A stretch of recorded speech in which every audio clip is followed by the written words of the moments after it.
Just like you be so quick to open your mouth and say you love somebody.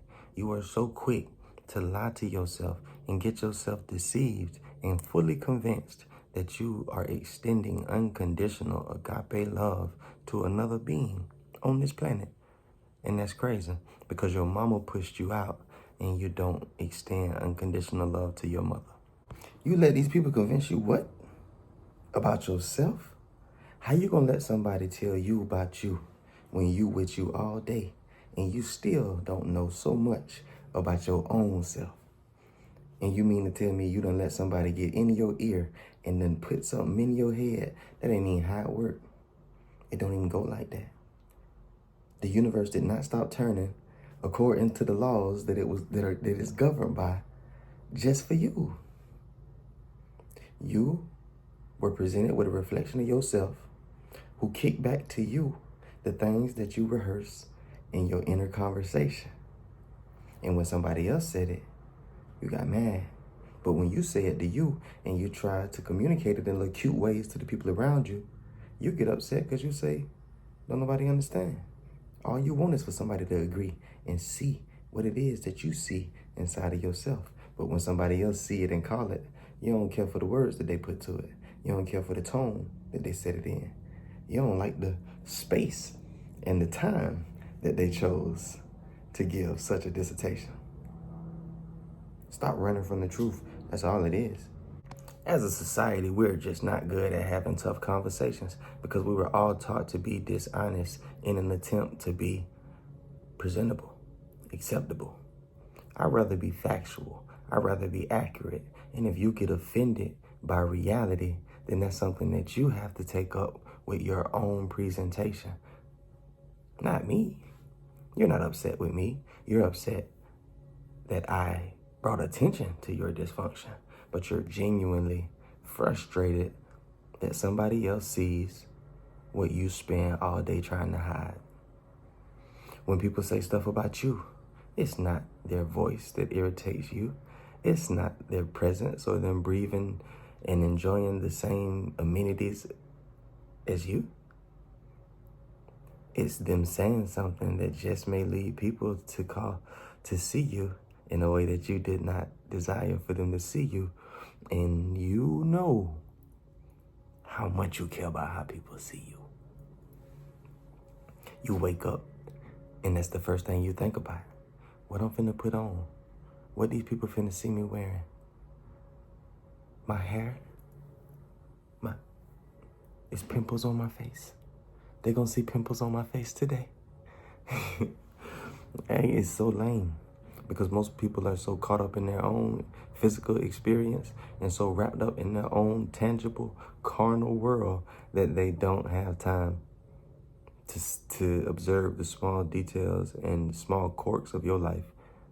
Then you have people who do, but you have to understand what that says about that type of person. The person who is always discovering and bringing attention to the deficiencies in other people is one who has found himself deficient, so deficient that the best plan the voices have led him to follow is to try to expose everybody else for being more deficient.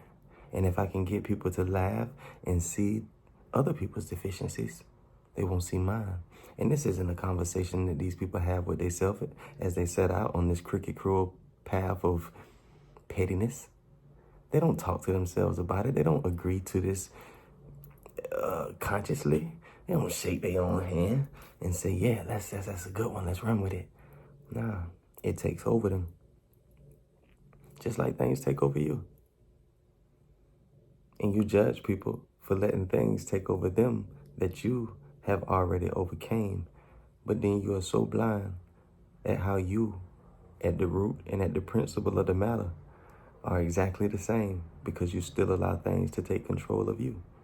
There's still a dollar amount that you can see in your bank account that causes you to fret. There's still a handful of people that can say weird things to you and cause you to question your own identity. So the fact that there are people in this world that can get on the internet and allow a stranger to say something weird to them and cause them to question their identity, the fact that you are a bit beyond that does not give you room to open your mouth and speak with condescent, be cynical, or judgmental at all. Because at the end of the day, there are still things that knock you out of the sight and awareness of truth. So shut up. You've been giving your power away. You've been giving your attention to a host of different things that do not benefit you one bit. And you know that. You know that the things that you've been thinking about, the people you've been thinking about, the statements that you've been rehearsing, the things that have happened in the past that you keep replaying in front of you, you know that these things had no benefit. But yet you keep giving attention to it because you don't know what attention is. You don't know the power that lies within you. It is ignorance that slays us unapologetically. You do not know that your attention is the water that causes every spiritual flower to flourish. It doesn't matter whether you're saying, thinking, under the impression that you are giving attention to something that you don't want, or you're under the impression that you're giving attention to something that you do want.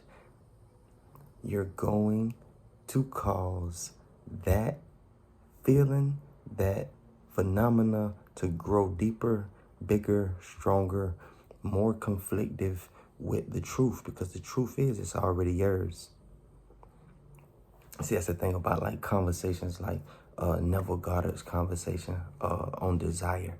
You know, you got a group of people who are saying, you know, you live by your desires. You just need to learn to desire the right things. But that's so subjective, because what's the right thing and what's the wrong thing? I mean, we all are universal, so if we could ever agree on the list of rights and wrongs, we'd be cool. But we'll never get to the end of that. That's a conversation that'll never end. It's always changing, and whatever is changing is not real, right? Facts. Universal law has governed the universe and all activities in the physical plane from the beginning of its existence, and it'll govern it to the end of its existence. It does not change. So when we discover truth, we would be discovering something eternal. Right? Right. I'm going to say it for you. So living by desires doesn't seem to be the answer, because we can't seem to determine what's the right thing, what's the wrong thing to desire. So we look at another way. We look at the way of no desires. We look at how no desires aligns with the universal truth of all being yours already, right? If it's already mine from inheritance, pre-existence in the physical, then it is in alignment for me to live with no desires. Facts. But it's different, because that's all we know. Our parents used to say stuff to you like, my parents used to say stuff to me like, you only want that because you see it. You just seen somebody else eating that, now you want something. You only want what you see. And to be real, most of us only want what we've seen. Most of us only want what we've known, what we've experienced, what we've found to be comfortable, delightful in the past. And then we say we're daily evolving and growing and elevating and maturing and developing, and then we crave all of these things from the past.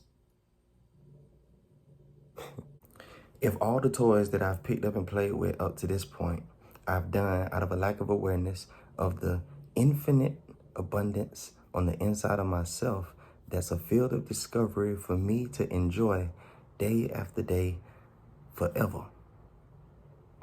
And I say I've discovered that field of discovery inside of myself, but I constantly find myself continuing to pick up the toys that I was distracted with prior to. Is it not time for me to question the accuracy of my elevation? See, there are consequences, set consequences, Not because somebody's evil, not because somebody's vindictive, not because somebody said that this is what's going to happen the way the law works,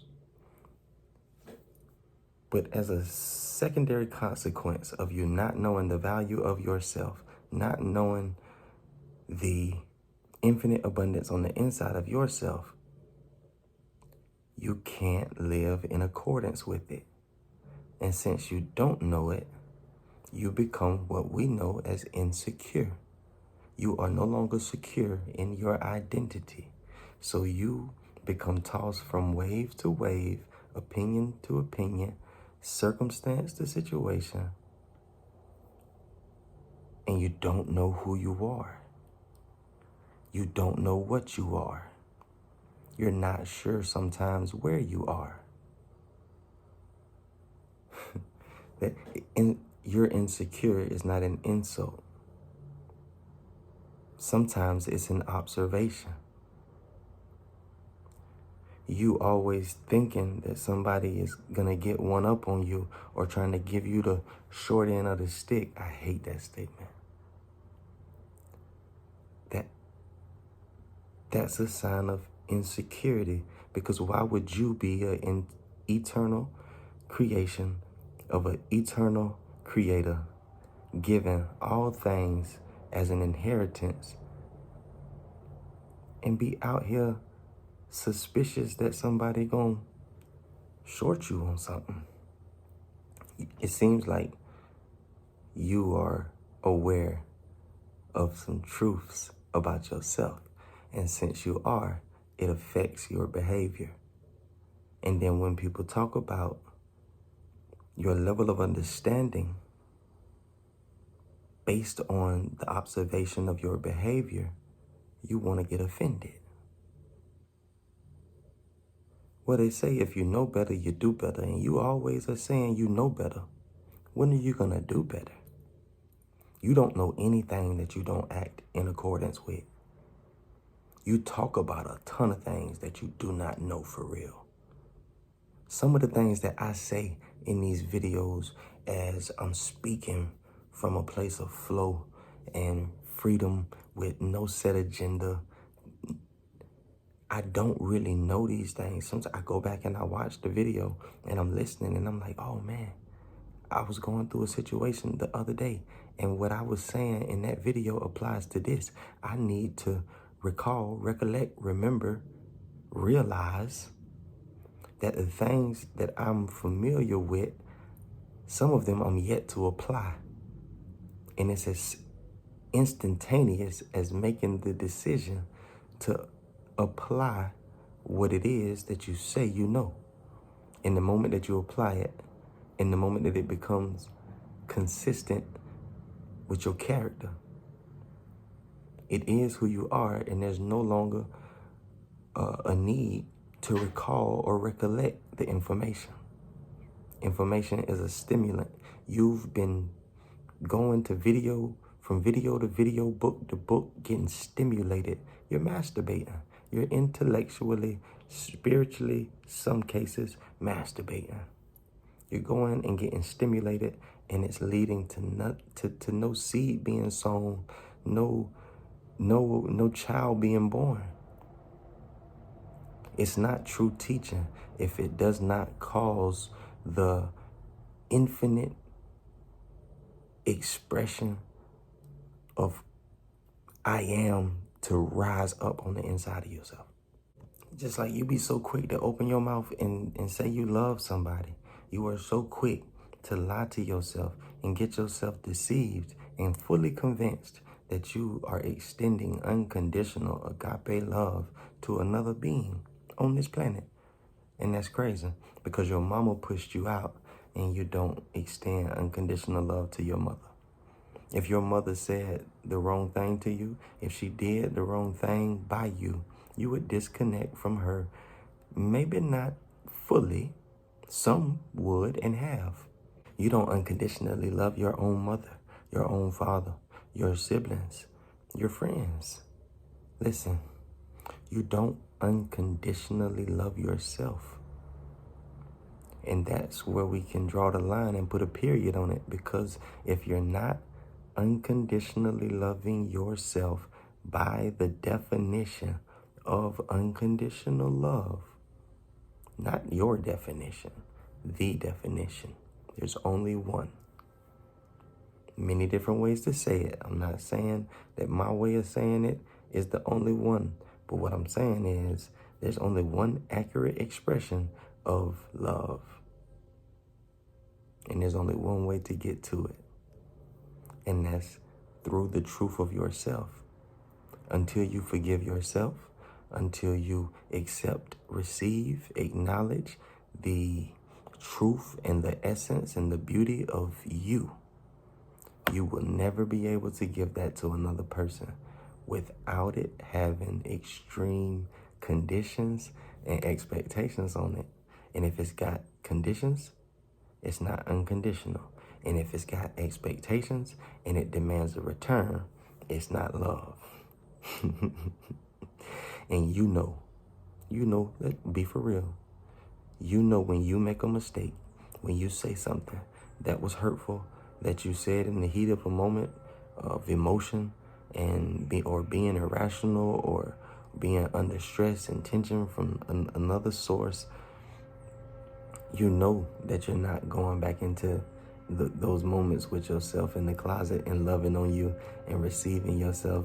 You are under, in those moments, what's called disillusionment, which is to be in the state that you are of less value in a moment than you were prior to carrying out whatever act it was that you did. And if you can reach that state, it's not love that you're in. It's actually conditional based performance, which is hate. No other way to say it. I'm looking at you and I'm waiting on you to mess up. And when you mess up, I'm going to charge you for it. When I charge you for it, I'm going to convict you. And when I convict you, I'm going to sentence you. And when I sentence you, I'll never see you again. And you'll never see the great me and never get to enjoy the luxuries of me that you had prior to your offense. You got to acknowledge where you are so you can see that you've been living a complete illusion. You've been living a nightmare. And you were called to a dream, to wake up and to shift reality. You've been complaining about the way things are. The world waiting on you. I can't.